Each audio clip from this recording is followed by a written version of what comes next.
You've got a lot of nerve, by the way, coming in here expecting me to just tell you what I think about Legacy Armada Megatron. Kinda entitled, to be honest. But this one time, I'm going to let it slide because who else am I going to talk to about this thing? You know, this guy. I want to keep things classy here on this channel, especially after meeting so many nice people at TF Nation.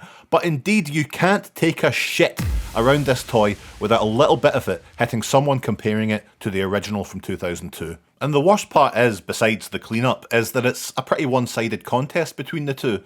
The original Armada Megatron is packed with gimmicks, lights, sounds, firing missiles, ramps, and little cages, and whatever this thing was meant to be. It's a proper all-timer, and it even combines with Tidal Wave if you're a maniac who hates goodness and purity. Legacy Evolution Armada Megatron eschews all those gimmicks for a more streamlined body shape, better articulation, and overall a more mature approach to the character.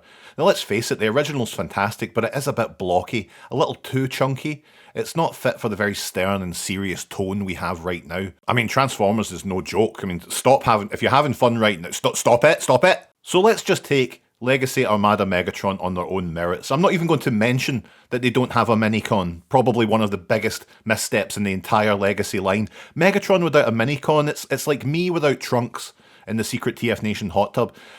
Actually, that does happen fairly often.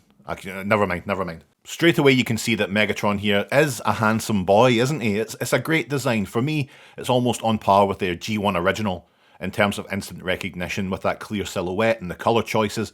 There's a lot to love here, and everything's well sculpted. He definitely feels overall more sprightly and, dare I say it, threatening than his thick predecessor.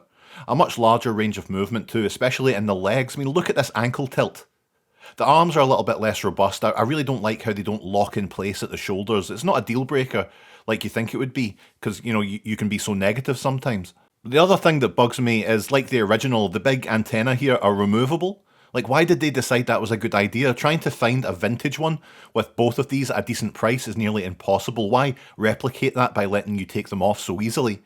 You can have a few options with the turret and the cannon on Megatron's back here. My favourite's the old Oakster blaster with the cannon going underneath the arm, but you can have it pointing directly at the upstairs neighbours or whatever you want. You know, I'm not your boss.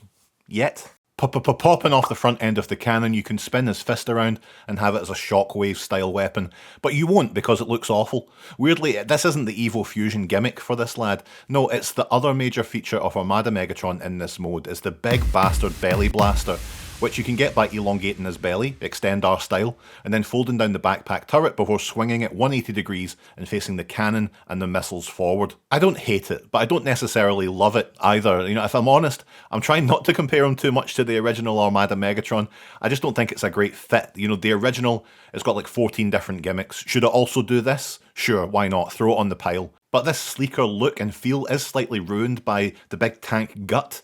Now, as an owner of a big gut myself, I like seeing myself reflected in toys, but it just doesn't do it for me. There's plenty of other gimmicks from the original I would have rather seen here. Transformation's almost exactly the same as the original too, nice and simple, quick and satisfying. You just compress the body down into an H shape and lie the whole thing down.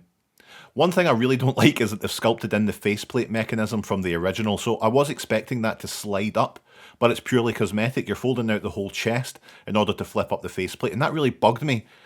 Wait, do I actually like this toy? Okay, objectivity. This tank is great. Full rotating turret, cannon moves up and down, you've got those missiles from earlier too. It's nice and tactile, just the right amount of varying textures in the sculpt. And you know, I get it. I'm very lucky to have access to the original, and you know, since we're showing off the Galvatron version too. But ultimately, this is a toy for children who probably don't. So if you've never experienced the original, this is a wonderful toy, and if you have, it's still great, but it pales in comparison.